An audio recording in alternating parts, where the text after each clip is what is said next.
Batangas Rides Episode 3. Nakaabot na nga tayo ng part 3 mga kaurapan. So gabi na nga, naglatag na sila ng kanilang mga tent. Sana all nga may tent, kami lang yata ang wala.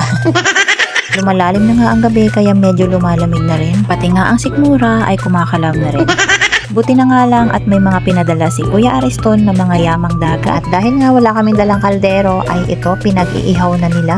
At dahil nga may music, ito i-voice over ko na lang. Tinikman nga agad ni Mami Vlogs itong inihaw na talaba. Hindi ko nga alam kung anong tawag dito. Kung talaba ba yan or kabibi. Basta yun na yun. Tinanong ko nga kung lasang talaba. Oo daw, lasang talaba. Pinatikim na nga rin ako ni Papa Sam ng kanyang malaking talaba.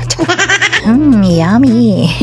Pagkatapos nga ng tikiman, hindi pa nakontento, ito maghahanap daw kami ng alimasan. Kailangan ganun yung cellphone ko. Maunga muna tayo na. Anong kukunin mo? Ito, shell. Dati wala naman sira. Ano, may nakuha na kay alimango? Wala. Hoy! Ano, pasok na yung alimango! Saan?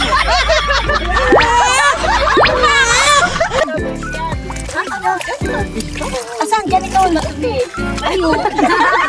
Ang ganda na pala. Ang ganda na pala. Ayun.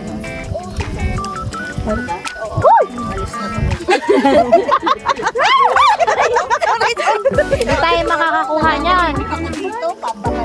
Papunta pa lang tayo, patago na Ang iingay. Napagod nga sa kakahanap sa alimango, wala naman kaming nakita. Kaya ito, balik na tayo sa session. 4 na oras na nga ang nakalipas at ganito na ang mga sumunod na pangyayari. Nalagay yung puta, wala pala ako. Jumps! Wow!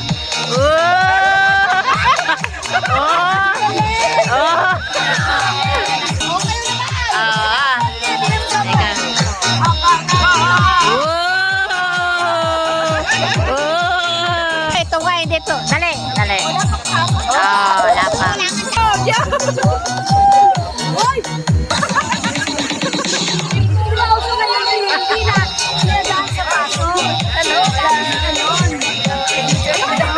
Pagkatapos nga ng sayawan, ilang oras lang ang nakalipas, nag-i-Englishan na sila. Sky is free. This card is your pay. Oh, sino tong mahinang nilalang na to? Nakatulog na agad. Mahihinang nilalang. Mahihinang nilalang.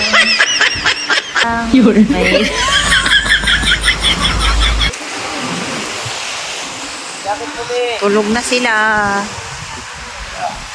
Si Melanie na lang. Chut, chut, chut, chut, chut. Ay, walang tama.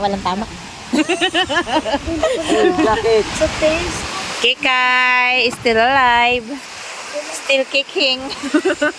Papa Sam, still kicking. Who's that? Sa dagat. Carino, still alive. Buboy ka rin yun. And then me, still alive. Okay, time check. Time check. Anong time check? Okay, time check. Magto 2 a.m. na. Still alive. Paano yung ngiti? Paano yung ngiti? Paano yung ngiti na still alive?